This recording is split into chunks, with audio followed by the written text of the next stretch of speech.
Welcome into Boxing Scene Today here at the ProBox TV studios. Well, we lament it all the time that boxers on the way up, the undefeated guys, don't take on the real test that we saw back in the 80s and 90s. Well, when it comes to Callum Walsh versus Fernando Vargas Jr., we're getting precisely that. Two undefeated fighters, not just fighting one another, but on the undercard to Crawford versus Canelo, the biggest spotlight in the sport. To help me break it down in studio, the champ, Paulie Malignaggi, joining us via Zoom, Chris Algieri, and the coach, Robert Garcia. Gentlemen, this is 14-0 versus 17-0. This is exactly what you want at this stage in their careers, but a very risky fight for both fighters. Paulie, what are your first thoughts about this matchup, man? Step up for both. This is you get to that point in your career where you're at those mid-teen numbers. If you're not like one of these super prospects that fights for championships in 5-10 fights like an Andy Cruz, right? Or like a Lomachenko had been, or Rigondeaux had been. If you're one of these blue chip prospects that gets treated like a prospect, your mid-teen age fights, mid-teen numbers fights is when you sort of start getting that bump up to where you start testing the waters to see, can this guy go to this next place? Let's see how he looks against this guy. And that's where you start to get and seeing those risk fights. And this is exactly perfect timing here. One guy's 17-0, one guy's 14-0. Callum Walsh, people have been high on him. I think he's really coming to his own. I really remember seeing his debut. I wasn't crazy impressed, but since then he's really, sort of lived up to the hype. Maybe it was just the debut jitters or whatnot, but he's really lived up to the hype and started to look really good. Vargas Jr., on the other hand, is the oldest of the Vargas brothers. He's a prospect, but he's a little bit older as far as prospects are concerned. So you got to look to move him a little faster, get him going. And at the same time, because it's the Vargas name, you can afford to make the risk a little bit more calculated than somebody else who just has to kind of just rush themselves. And this is the calculated risk you take. I mean, a Canelo undercard, this is the stage of all stages as far as professional boxing is concerned in this day and age, unless you're on a Jake Paul card, I guess, but we won't talk about that. But the Canelo and Crawford is the essentially the event of the year in mainstream big time boxing, And so to get a chance to be on this card, this is the calculated risk you want to take at the right moment. It's on the right show. That's why you accept this fight. Now, see, that's what I was wondering about. And Chris, I'd like to ask you about it. This idea that Vargas, with that name, could have coasted a little bit longer, gotten a 24, 25-0 before he had to take on a big fight. Because we all remember his dad, right? If you're our age, man, big fans of Fernando Vargas Sr. This idea that he's taking this risk, as Paulie said, earlier than he probably would have had to with the name. What's your thought on that? Not necessarily. I don't think so. I think this is the classic prospect versus prospect fight that a lot of fighters during their developmental years come across. I had this fight when I was 18-0. Actually, I fought a 17-1, but I actually did a little before that. It was 15-0 when I fought a fighter who was also on the come up. And you have these two guys who kind of are building. They're starting to knock off the names they're supposed to. And then you have that meeting. One guy's going to go up from there. One guy's going to have to start over. So in terms of timing wise, I don't think it's that far off. I think maybe because Fernando Vargas Jr. is the son of El Feroz, that maybe it's a little soon, because you could really build him based on the name. But he's also older as a prospect. He's old. 28. You made a great point earlier. But also, you don't have points to fight, like you just said, champ, to fight on the event of the year.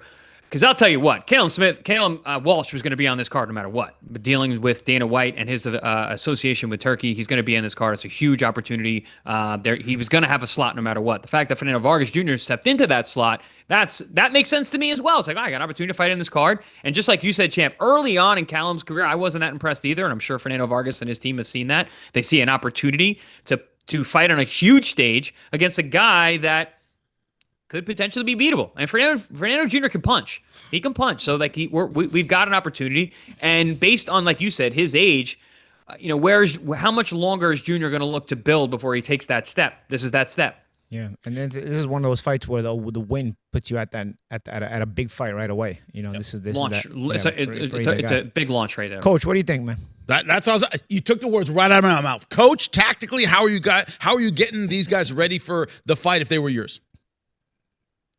Look, in boxing, you do develop your fighters, your young fighters, and that's exactly what they're doing with Emiliano. Yeah. Top rank, Fernando Vargas, the team is developing Emiliano to become a superstar. Fernando Vargas Jr. is already, if I'm not mistaken, 29, maybe close to 30. There's no waiting anymore. There's no developing anymore. He has to. He has to take this fight, and it's not an easy fight. It's a very risky fight, but that's the fight that actually puts him in the next position. See what he's gonna do at 29 or close to 30. There's no more developing. There's no more. Oh, let's wait a few more fights. Let's wait another year or two. It's time, and the kid is training hard. He's dedicated. He's got great power. That's one thing that he has power. So he lands a punch. He hurts Walsh and could finish him. But definitely going to be a fight. Definitely is. On the undercard of Canelo, it's probably the fight that most people are actually talking about, or at least here in Southern California. Here in Southern California, people want to see this fight, and I think people are going to tune in just to see that fight also. And And coach, the that Vargas name in Southern California, huge. and Callum trains in California as well, right? Ventura. Right? Yes. Yeah. So Yes. I could see why it would have that sort of hype around it. Of course, that fight being in Vegas is a short drive for everybody else. And coach, you made a great point about the age. I know I had mentioned it as well.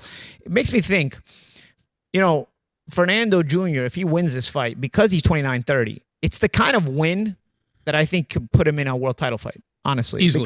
because of the name recognition that he has already. He doesn't have to go through so many guys. He could just jump right into a world title fight coming off a win. While Callum, on the other hand, though they could probably take their time and keep building him based on a nice win like this, and continue to use him as a hot prospect who you build into a star. With Junior, like Coach said, you're building Emiliano into a star. You're not building Junior into a star. You're building Junior into contender championship status, and you hope to get him there at this age where he's still in a prime physical form. So a win here, I think, could literally give him the potential of fighting for a world championship right after this, because it would be a huge win. This is a nice fight. This is a really nice fight. This could be the show stealer, but Chris, the last time I looked at it, Callum Walsh, a 4-1 favorite over Vargas Jr. right now. Are those odds justified? What are the odds makers seeing here? I could definitely see him as the favorite, based on the amateur pedigree and his dedication to the sport, and his development over these last couple fights, his age, everything along those lines. But Coach had said it about Junior. He can punch, so he has that great equalizer, and that's what makes this fight so intriguing. It's a really good fight. It's a really good fight. I wouldn't say 4-1 is. I'd have it a little tighter than that, but I would still have Callum Walsh probably as the favorite. But regardless, I think it's close enough that it could go either way, and it's worth a watch. And I think it's going to be exciting while it lasts as well. But this has show steal all over. You got two young guys who are hungry for a position, both understanding that this is a huge step in their career. Champ, I think you made a great point with Junior, a win here.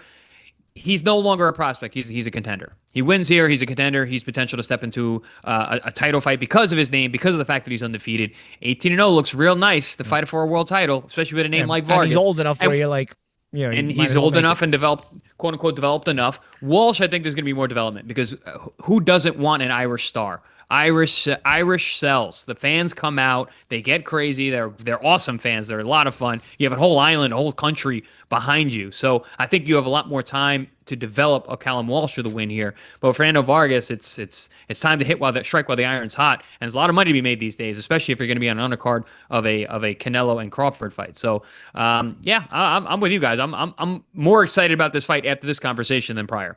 What I'm curious about, and Robert, you're the guy who can answer this question. Paulie is saying it all the time. When you have a prospect on the whip, be wary of the puncher. You're always like, look, you can outbox guys, you can get outboxed, whatever. Paulie, you're always saying, hey, careful about the puncher. If you're getting Walsh ready for this fight and you acknowledge the punching power of Vargas, is there an edge to the training? You're always worried. You're always looking out for that power shot. What's training a guy for an opponent like that? What's that like?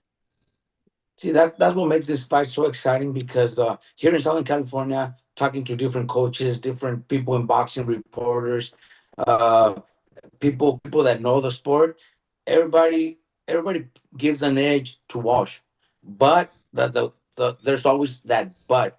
But Fernando Vargas can punch, and he's not bad either. He's a good fighter. So if Fernando lands and hurts, he could finish him. So that's what makes this fight so exciting. I think with Walsh, just he's got to train, prepare himself to fight a perfect fight where he he has good defense, good smart counter punching, good combinations. But he has to be very aware of not getting hit. With Fernando, I think Fernando has to go for the knockout, because if everything's in favor of Walsh and everybody's already picking him to win, I think he has to go out there to try to get that fight into a real fight and land and hurt him. That's why especially here in Southern California, I'm telling you guys, people are talking about this fight. People want to see this fight. We're all excited about this fight. When you look at Irish versus Mexican and Mexican American, two nationalities in boxing that go for it all the time. Is the idea, Paulie, if you are coaching Walsh, is it box, stay out of a brawl? Because it's hard to kind of pull the Irish out of the Irishman. Yeah, I mean, but Callum has enough experience to understand the approach he needs to take, and I think so does Junior. I think you're gonna see. I think the reason this is a good fight is because they're two physically good fighters, but they're also two mentally intelligent fighters as well. They know what makes what recipe they need to come out with a victory for their own personal sake as well, and that's what you're gonna see. You're gonna see a little bit of that clash of styles. And yeah, I agree with Coach Garcia. For Vargas, you do have to try to, make it a little physical. You do have to try to turn it into a puncher's kind of fight. And also, it's a Canelo card. You're gonna have a lot of Asa in the crowd. They'll be cheering for you. Also, you're a Vargas, which again is a little bit of boxing royalty to that name as well. So you never know. Every punch Fernando throws, every punch Fernando lands, the crowd could be really into it. This is one of those fights where I know a lot of times boxing undercards, the arena's not filled, but I think this is one of those fights where people might, people are going to be there for the undercard to watch this fight. This is a good fight, and clash of styles, clash of two guys who were at points in their careers, cultures, and two guys at points in their careers where you're really curious about, how far each one can go, and this is going to give you a big answer for that question. One of the things you think about is both guys undefeated. In the era of boxing we're in, we're kind of getting out of the Mayweather era where you can take a loss and it isn't the end of the world. People might be interested in rematch, stuff like that. That's my question for you, Chris. How much does a loss in a competitive fight hurt either guy? Does it hurt him at all? Yeah, I mean, a loss always hurts. But I think Vargas probably has more to lose based on the age and what we've all been saying. He'll still get fights after this. Probably some good fights, again, based on his name, and he's got a really good record still. Walsh, he has time to rebuild if he does take a loss here, especially if it's a close fight.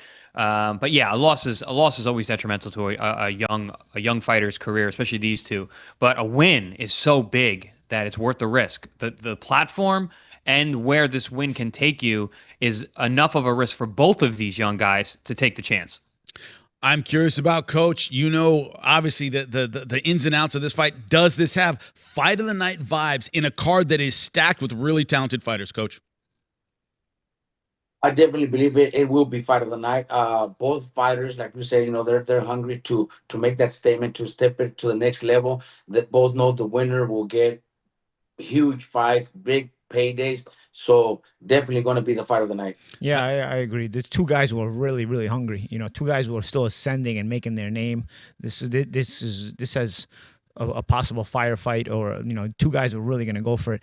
The main event is just kind of like a Hollywood fight. It's not really, I don't know. It's not a great fight. It's interesting, though. It's intriguing because of the names, but it's not a great fight. Stylistically, this fight right here, Walsh and Vargas, I think could give us some good fireworks. On a card that includes Christian Billy versus Lester Martinez, we're going to a dynamite fight. Yeah, also a dynamite fight. That's an undercard, gentlemen. When the main event is a dud, at least we'll have the undercard. We'll say, you know what? At least it was good undercard. Positivity. That's why we love. That's right, Paulie Malignaggi. He brings it every single time. We appreciate you sticking with us. Boxing Scene Today, as it makes news, you'll see it right here. Join us. Find out why millions are watching. Why am I nuts to say the main event? Why do you do that? Am I nuts to say the main event is not a fight of the year?